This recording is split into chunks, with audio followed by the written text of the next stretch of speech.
before the world began, everything was dark. Everything was quiet. No people, no birds, no animals. Then God spoke, "Let there be light."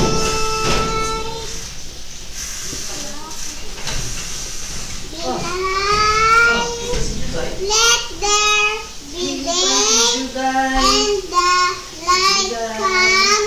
How good the light was! God kept the door for night time. I created the moon and the stars to shine in the dark.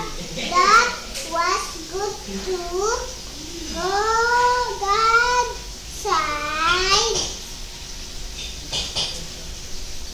Let there be sky and land and sea and soul, and it was, but the world was still empty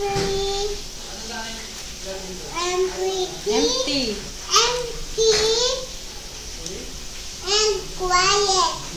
God sighed, "Now we must have plains and the field green things began to grow.